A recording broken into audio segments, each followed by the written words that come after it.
Yalla? Yalla. Boker Tov, good morning, everybody. Thank you, Antoine. I have very few additional things to say about spheroids, but there is a point I will use spheroid to make. What I'm going to do is I'm going to talk about the very preliminary results from the season we had in last September. I thank Deborah for forcing me to kind of think about the results and kind of collect them and into a thing you can show. I'm going to give you a very short introduction to the Jordan River. Most of you should know about it. Then I'm going to talk about this locality, why we are going there, and why we are allowing ourselves going back to this, as Richard Klein put it, the most important Acheulean site in the world. Try to explain what are the questions we want to look at, and then very fast go over some cool results from the season. So just to start, I come from Tel Hai College, which is just in the middle of the Kula Valley. GBY is here. Okay, so it's really, I think, 15 minutes drive from where I live to go to the site, which is not bad. And this is my regular apology slide. This is the Jordan River. I don't know why what they told you in your Sunday school or whatever. The Jordan River runs wide and deep, so it's not very wide and it's not very deep, but it's very rewarding and it's a really nice place to work in. But this is the Jordan River. C'est la vie.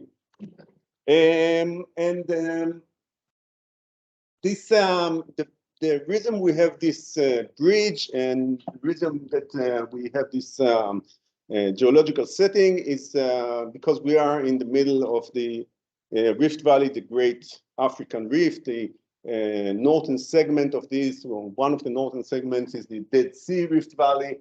This is the Sea of Galilee. You can see the Kula Valley in the north, and you can see this Khorazim block, which is the red thing here, which kind of blocks the valley from the south and creates this create the valley.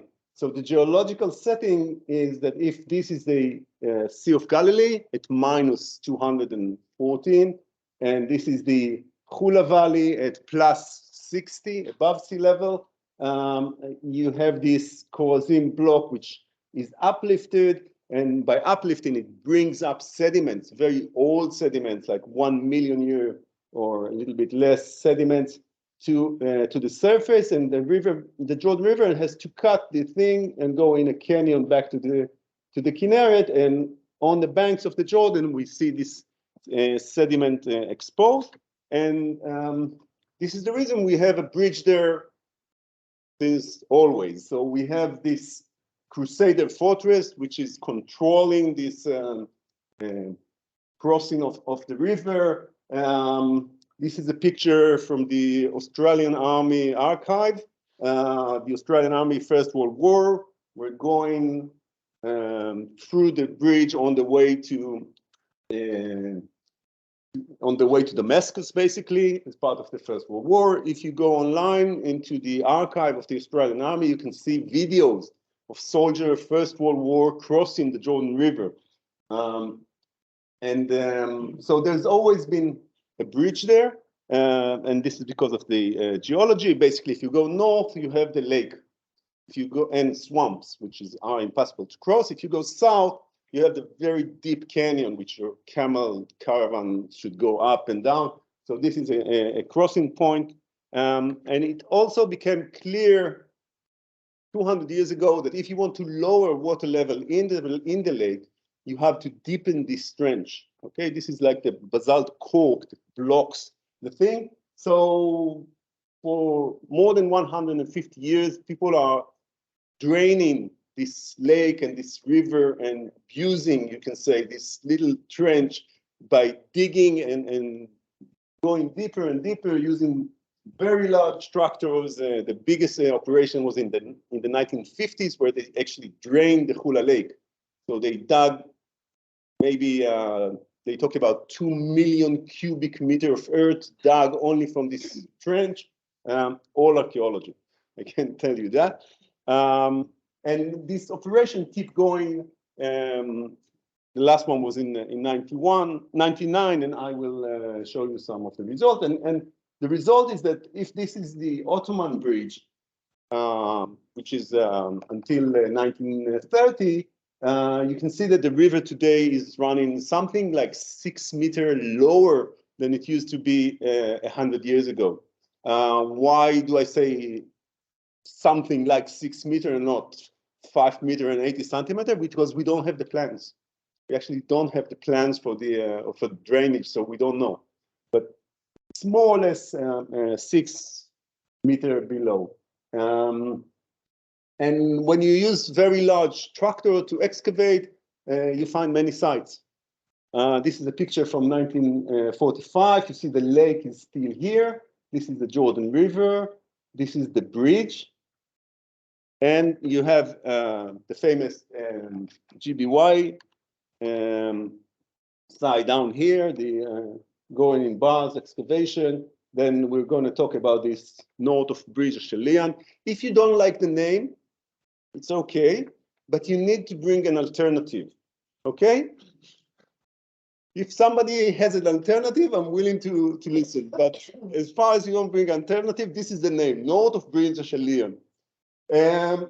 We also have this GRD site, which is Epipaleolithic. I'll mention, and the Nahal Machanaim one, which is Mousterian. I'll give you just few slides to show how cool they are.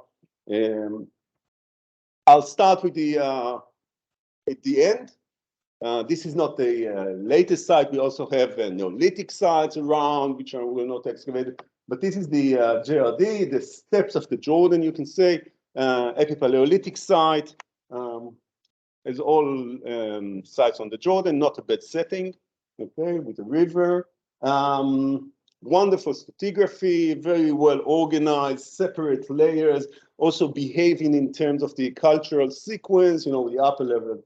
Well, we have some kind of Neolithic at the top, and some kind of the Natufian, the three upper layer, then nice geometric abaran, and then some kind of early Epipaleolithic. So it kind of represents the entire Epipaleolithic. And the site is, as you can see from on-site picking, sorting that we do, is a fishing site, okay, with these really beautiful fishing hooks made of bones from the Natufian layers, and also these line weights, which are really nice. And we're not going to talk about it here. This is the natural site, Nahal Machanaim, and this is a Mousterian site, 60,000 more or less. Also discovered during drainage operations with this skull of a lion coming from pre-excavation survey and not from de-excavation. There's all cool things. And the site is basically a short-term, task-specific, where they probably processed, butchered very, very large cows, okay? This is a modern-day cow. You can see the side of the horn, and this is the side of the horn. We have the side 3 times larger. So it's really a massive animals. Fantastic preservation of bones, complete bones, very rare in the, at least in the Levantine Middle Paleolithic. Very cool, and we're not going to talk about it. We are going to talk about Gesher Benot Ya'akov. Gesher Benot Ya'akov, just the bridge of the daughters of Jacob. The site, it is known that there are Paleolithic and early Paleolithic, Acheulean, find things, the 30s at least. Almost all important archaeologists of the Levant been there, worked there. they did some digging for these bridges, and then they found the bifaces and elephants. Then they called Dorothy Gerod, the famous Gerod from the Carmel Mountain. She came and she said, yeah, it's really nice. You can let the native work. So the natives are Professor Stekelis and Solomonika there. You can see them excavating this huge task of an elephant. Been there in the 30s. Then Stekelis did a survey and made this very nice map. So the site is known. Then after 48, first they did two things. First, they drained the lake in the 50s. And second, this was the border between Israel and Syria. It is basically the border between England and France, okay? After First World War, they made a mandate, the British mandate in Palestine and the French mandate in Syria. So it was the border between England and France. And then it became the border between Israel and Syria. After 67, it was possible to come back to work here, but it was only in 89 that the excavation at the GBY started with Professor Naama Goren-Bar, the excavator, and this is area B. You can see it's not a very large area. It's actually quite small area, but from this little hole came all these books. We are way over 150 papers in the best journal. The last one published 2 days ago, I think, or 3 days, on Monday. The paper talking about the fish teeth and they actually demonstrate that they were cooked. So I think this is the best example I know for a site where you take all the impossible information that can be taken out from a site, and you just, it's an amazing work, and it was also very well published. The site is dated to 700 and a little bit after 780,000 years old, because we have there is the Bronze Matuyama Chrono boundary in the layers. So this is the boundary, and this famous 2-6 layer with all the cool archaeology at the a little bit younger than the Bronze Matuyama, so you can say 750 for these layers. And the site has this Ashelian lithic tradition, most beautiful handexes, and this is the only site in the Levant where they're making cleavers.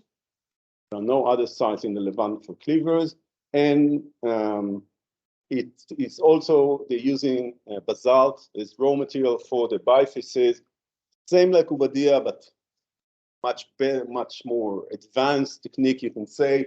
And after GBY, there are no basalt tools in the Levant Ashalia. Okay, so example, we now know that at Maayan Baruch, there are 3,500 bifacial tools. There are maybe 6 made on basalt out of these thousands. So practically, this is the last use of basalt as a raw material. And the fauna, which goes all the way from elephants to ostracod and fish teeth and bones, and the preservation, this amazing preservation of the fauna, including the microfauna and everything, really fantastic. This is to show you that I used to be young, and this is area C, and these are it's like a little bit under 5 square meters, and these are the elephants that are present in this one layer. Okay, this is not in one contact between mollusk and mud. All these elephants are represented, like 2 elephants and a hippo and 7 dama and additional, and pigs and whatever, and cows. This is like, we don't know what's going on. Okay, there's many tons of meat in this situation, and how many people you need to hunt all this meat? How many people you need to, assuming they hunted, okay? How many people do you need to eat all this meat? Does it mean that they had ways to preserve their meat? We're not sure what's going on. So this is area C from from Gonen Shanon, and of course this elephant skull, which was found turned upside down, and with this slide is not very clear, but you can see this oak branch which is under, which was probably used to turn the skull upside down. And as all sites along the Jordan, fantastic preservation of wood. The layers are waterlogged since their accumulation, and then fungi cannot work. Fungi takes, they are the one who dissolve the lignin, and they need oxygen for that. So when there's no oxygen, wood is preserved. This is the oldest. If you look at the microscope, you can see polish. So this makes it the oldest wood artifacts. I think. And the preservation is amazing to a level where you can actually look at the section and identify the species. And this is the list of species of almost 700 pieces of wood, not fossilized, but wood from the excavation in Nama. You can see the main thing is ash, but you can see what kind of wood, what kind of trees were growing on the bank of the Paleo Lake Hula almost 1 million years ago. And this is also important because this is the Kula Valley 100 years ago. There's not a single tree. So in order to reconstruct the vegetation in the Kula Valley in the past, these archaeological sites are, priceless, and they are the only way to reconstruct. And of course, the earliest evidence for controlled fire outside of Africa, done in a very sophisticated way. This is the PhD by Nira Alpasonofil, she demonstrated the distribution of burnt flint is different than the distribution of the non-burnt flint. Makes this basically a fireplace, and it keeps going through the layers, so it's cool. And last thing about the results of the Gonen Bar excavation are these snails, these mollusks, the viviparous snail, which are viva, like Viva la France, live paus give birth. So they don't lay eggs, but they hatch these embryos. And when the late Shosh Ashkenazi took them to a city, you can still find the embryos inside. Not only the embryos, but this, which is snail poo from 780,000 years ago. I tell the student, if you don't find this cool, you're lost. I'm wasting my time. So this is a very short, a brief reminder of Gesher Benot Ya'akov, the site, the setting, everything, and Gonen Bar excavation. And we are this year we decided to go back to Gesher Benot Ya'akov and ask new questions, and we established a project, but we are starting the Gonen Bar excavation are down here. We are going here north of the bridge, okay, to look at the new locality. The site was discovered when doing this drainage work in the river, just getting a lot of stuff, putting on tracks and then dumping it upstream. This is a picture from 99. This is how the site looked like after this drainage work. And within those piles, this is me with bags full of handexes, okay, on the bank of the Jordan. And this is 20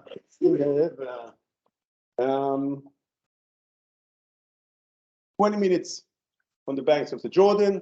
In these piles, you can see spheroids up here. You can see elephant tooth. You can see some bones, and you can see handexes, mainly basalt, but also flint handexes, and everywhere. By now, I think we have, from surface collection, we have something like 350 or 400 bifaces just from this locality. So there is a site there, and it's a rich site. Then in 2002, we came back and we did some kind of survey, we cleaned the section in the river. And the main thing was that we saw that it seems that there is a basalt flow, and the Benot Ya'akov formation with the artifacts align on this basalt flow. So we had an argon date on this basalt flow, and it's 665,000 more or less. So if we take this date as a real date for the site, then it means that, first of all, this is the only case in the Middle East, I think, where you actually have an argon date on the basalt, a good date for a thing. And also it gives you some idea about the extent, the time that is represented by this Shalian. So what we're asking is, what can we say about the time covered by, because the Nama site sequence is estimated to be something like 100,000 years, it's 34 meters. We have here additional time, which get us down into 660. What was the time gap? Another question we wanted to ask was, what will happen in different locations along this sequence? Because we have something like maybe more than 2 kilometers of riverbanks with all these artifacts and localities. Can we identify more and see, can we see different activity, different some things? When we look at the collection from the surface of this NBA site, so you can see this is very similar to the material excavated by Nama, but in the Gonen Bar excavation. Indexes, cleavers made on basalt, large flakes. It's basically the same thing. We actually cleaned 1.5 meter, and we found this Achillean surface. And when we look at this surface, which 1 meter had 5 indexes and 4 cleavers and flakes and some bones. Basically, we can say that it's very similar in terms of technology to GBY. So it's basically the same thing, but there are some differences. For example, spheroids. Okay, so in this north of Shalian, we have something like 10 spheroids. There was not a single one in the excavation by Gonen Bar. So is it something that had to do with function, activity? And when we talk about, even when I talk about Gesher Benot Ya'akov, I'm talking like about one thing, one monolithic industry of large flake, cleavers, and that. Is that real? Is that the true? I mean, is that a real picture, or are we, when we start looking at different things, can we find more variability and look at it as something more complex? So these are the kind of questions we're asking coming to excavate. And we just did the first excavation at this north of bridge. The bridge is up there. And this is how it looked like in August 2000, like before the excavation. We have some water on site, which is very good because it kind of preserved the site. And the word of reminder is that the bridge is down there. This is the site we're excavating. These are the kayaks on the water, and nothing in the landscape you see today is natural. Nothing is natural. All let's start from the river. When we in the Achillean, there is no river. We're on the bank of the lake. So the river is artificial. It's an artificial trench. All the slopes, all the banks, everything is artificial. And it's not easy to remember that when you look at the site, and you have to remember that. So it's all natural. And also Stekelis in 1930, he complains that there are a lot of spores, and it's not easy to know what is in situ and what was done by tractor, what was dug by tractor. And it was dug by tractor, let's say, 100 years ago, and today not easy to distinguish between natural things and unnatural things. So this is, we should remember that when we start excavating. So this is on the last day of the excavation. This is the new contribution to the spheroid issue, one from surface. This is one, 5 faces of the same thing, but we have one from surface. And this, I brought a video to give you a demonstration, how is life on the banks of the Jordan.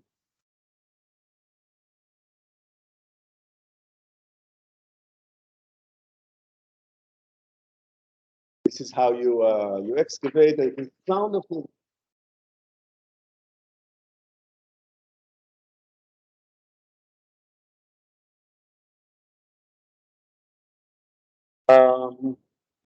yeah, you have to maintain work, and this is how it looks every day.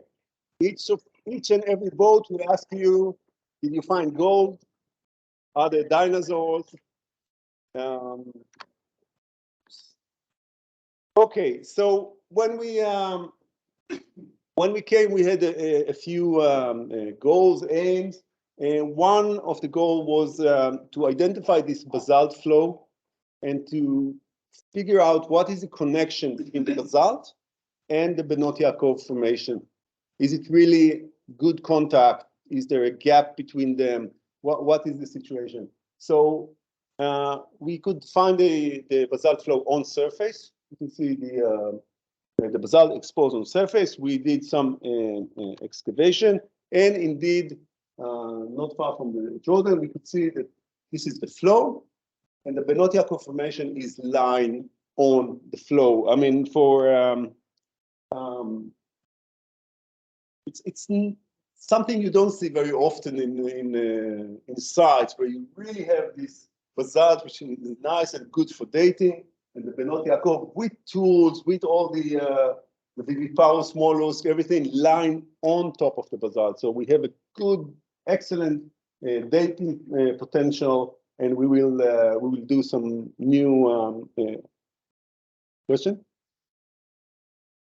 By the way, in this specific area, we also have a nice preservation of wood. So the wood is getting dry, but it's still visible and there. And it's also a nice thing. Then another question we ask ourselves is, see, there is a wall east of the site, and this is potentially the only place where you can have a sequence along the of things, long sequence, maybe undisturbed. So we came to the site and we opened, we cleaned all this long sequence, and we did some excavation on top. And I can now tell you quite clearly, I'm almost certain that everything from here up is garbage. Okay, it's all done by tractor. It's all stuff that was dug in the river and put on. How deep is this spoil? We don't know, maybe 2 meters, maybe 20 meters, but it's all spoiled. But down at the thing, when we excavated, this is Vlad. I'm mentioning Vlad because this layer, which I'll show you in a minute, is now known as the Vladistok layer. And he's like cleaning the lower part, and he found this thing. This is like clearly a channel. Actually, at the beginning, we thought it might be a result of tractor work, even. It has boulder, it has a lot of small limestone pebbles, and within it, there are weathered and rolled Mousterian artifacts. Okay? We were not happy to find that. And this is to demonstrate the first excavation season. You move between being very happy to being really not happy. This was a not happy moment when we found out, because it's very deep and it's Mousterian. It's like, it's going through a Mousterian, so it's even later than Mousterian. But then luckily they kept excavating, like And under this bloody stop thing, we have this Benot Ya'akov formation, beautiful, these cleavers and handexes, really nicely stratified, by the way, sitting on the basalt again. So this was a better moment in the excavation coming a few days later. And then we said, okay, we have a nice opening and a nice surface we can excavate. Let's go and open additional 2 meters to the south. And I get these guys who are not really into brushes and things, they're more into heavy work. And I tell them, just clean this pebble so we can get to the layers. And then they say, come and see what we found.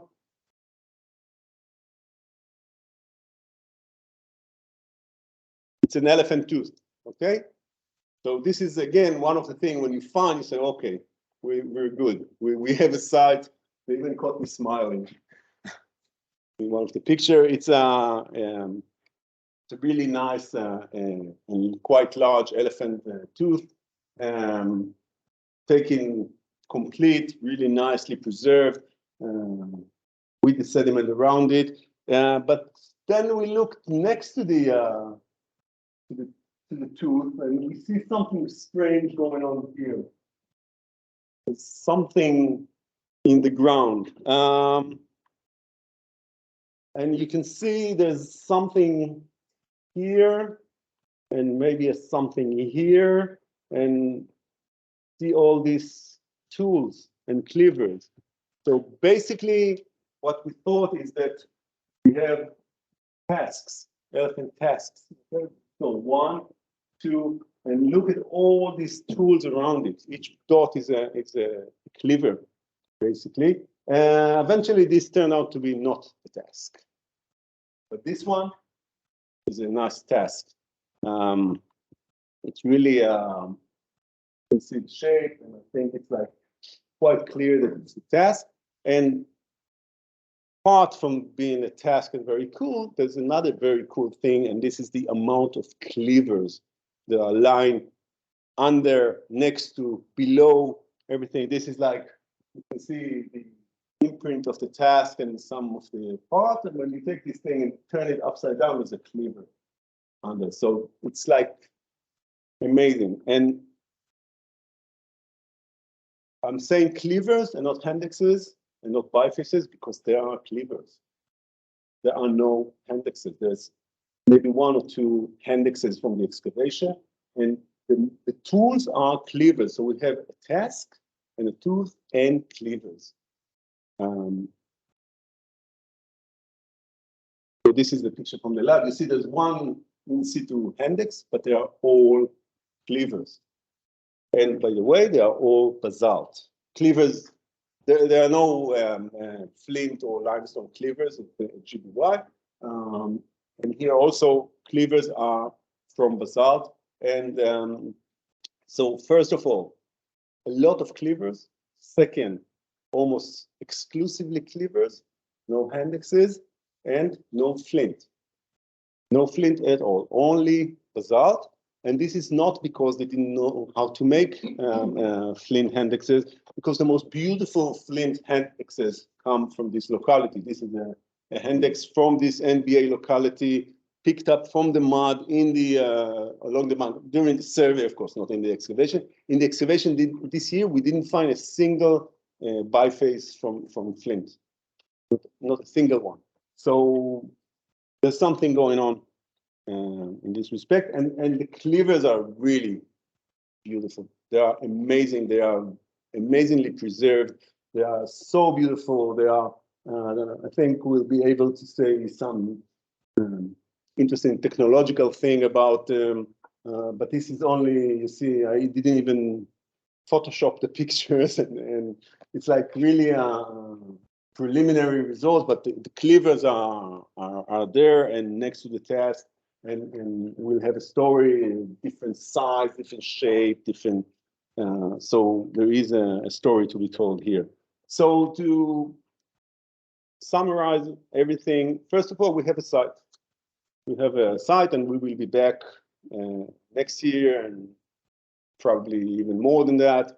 And it's a different locality, and we will hopefully be able to compare and say something about this different localities along this sequence of geological sequence. We have an excellent dating potential, and we'll run the date, and we'll hopefully have better control of the chronology and support for the chronological sequence. We have new elephants, okay? Very few other bones, although as always on the last day of excavation, we found in one of the squares, the bones started coming out. At GBY, at Namas, at Gonen Bars excavation, bones are amazing and abundant. Here, much less. Last day, bones started coming out. I'm very proud of myself that we left them there for next year, and we didn't take them out. Almost no flint, so there's something going on here. And cleavers are going to be an important part of the story for the future. So this is the slide I'm showing to show you this amazing locality of the Jordan River with all this long chronology and all these sites. And we hope that we could, by presenting the results of the excavation, help to protect and maintain this thing, which is the only river in Israel. This is the only place in Israel where you can come and do camping along the water. And when you stick your tent nails into the ground, you're going into the elephant skull. So there's preservation issues and everything. But this is an amazing place. And I thank you.